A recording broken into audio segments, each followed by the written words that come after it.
Hello and welcome back to my channel. This is part 4 of my herb journey, and today I am just gonna spend most of this day catching up on and organizing all of my notes. So I'm gonna digitize all of the analog notes that I have. I'm gonna take a few notes on the book that I'm reading, and we'll see what else I get up to today. It's a very quiet day at the apothecary today. I'm also gonna pack up some teas a little bit later and generally, yes, let my day at the herb shop unfold. So let's see what we've got first. Okay, before I get into the notes, actually, I want to pull a few cards. It was the eclipse yesterday, a new moon yesterday. So I'm going to use this Herb Crafters tarot deck, which I pull from every once in a while. And then my favorite deck in the shop, which is Dirt Gems. Really, really cool art. Ooh, passion flowers down here. Beautiful. Let's see what the cards would like to say.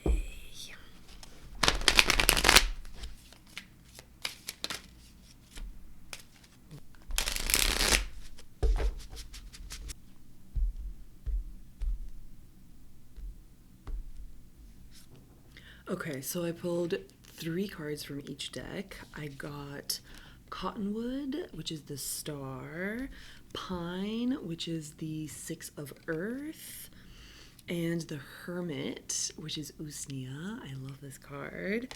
And then from Wild Gems, from Dirt Gems, I got Wild Yam. I got Aconite. This is the first time I've ever pulled this card.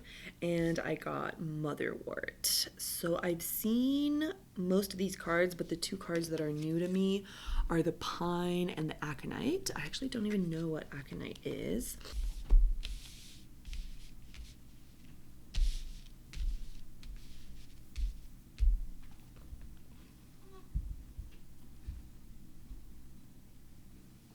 Okay, I've been sitting with the cards for a little bit, and it's interesting. This summer, I've been activating a lot of social life, but I've also been getting a lot of messaging to go very internal and to sit more deeply with myself in isolation.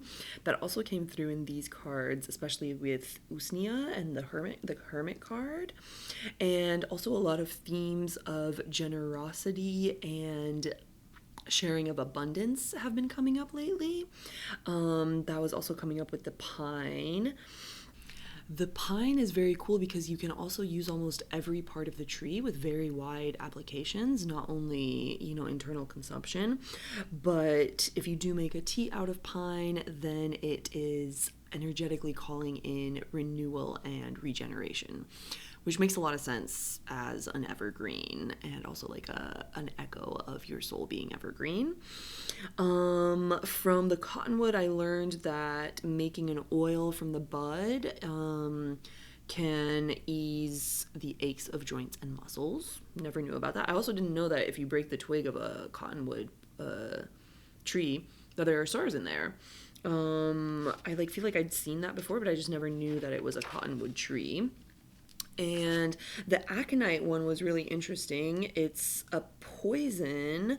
It has kind of a dark history because it used to be used in poisoned arrows. And the messaging is that it speaks to holding our integrity over our dread, which I found really interesting, the use of those 2 words.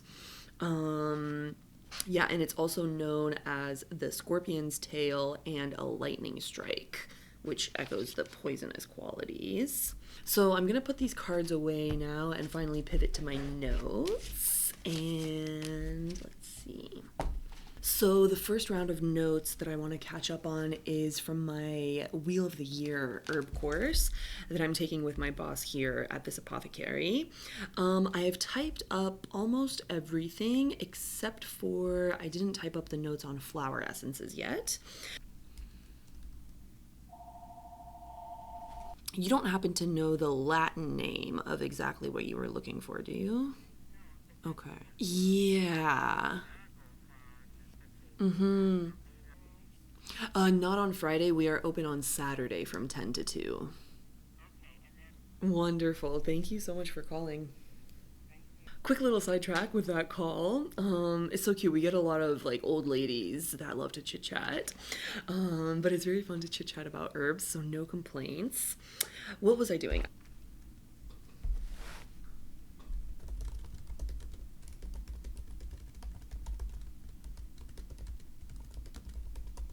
Okay, I am a little bit tired of looking at my screen, but I did finish typing up all the notes for the Wheel of the Year course.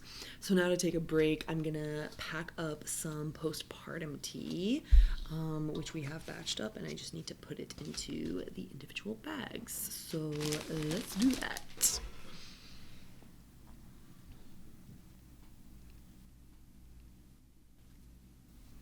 Okay, I am back to typing up notes, but now I am typing up the notes from the Science and Art of Herbalism course that I'm taking with Rosemary Gladstar. It's a self-guided course, so I've been pacing myself.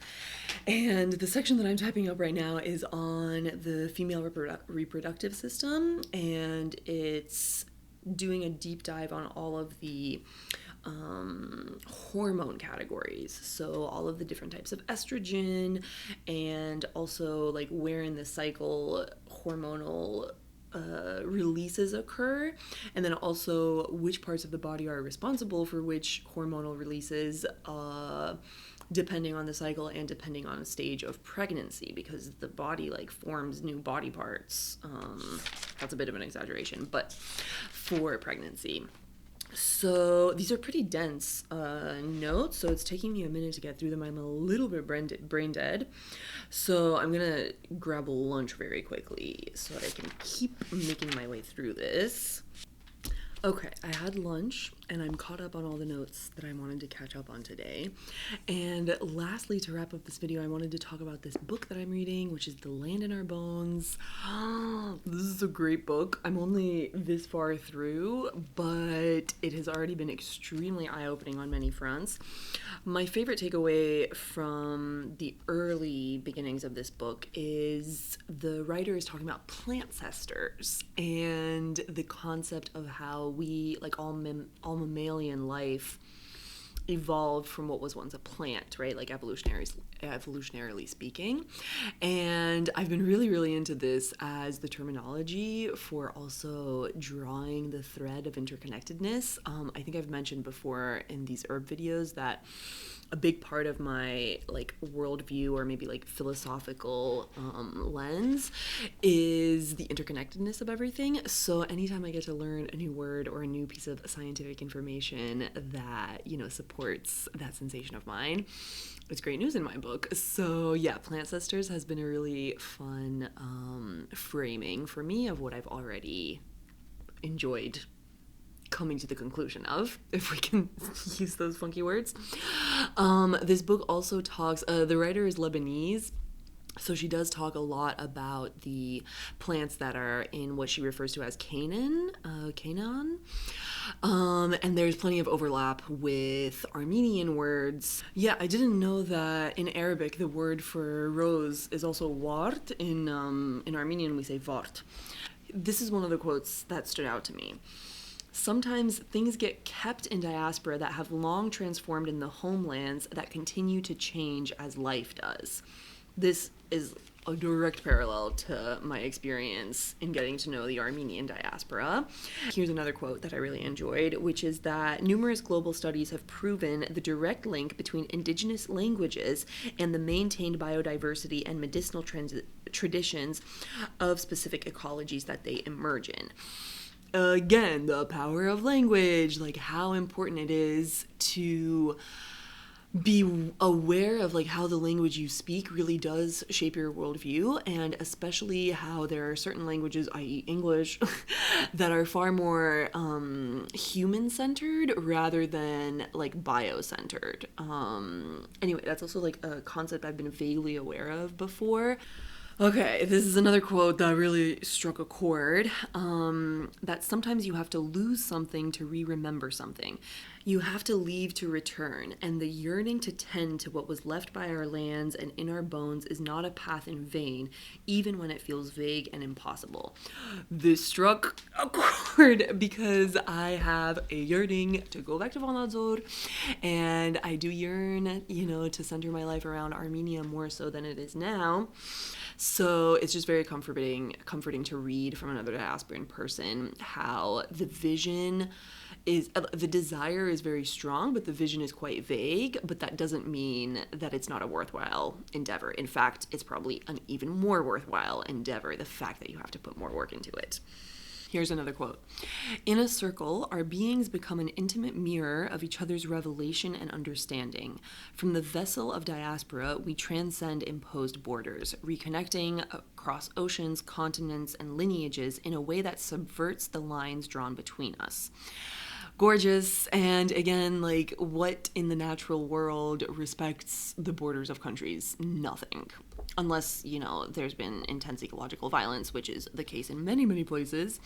But you get my point. So anyway, I'm very excited to keep reading this book. I'm sure that by the time I get to the end of this book, I'm going to want to make a whole separate video about it. So that's kind of likely to happen.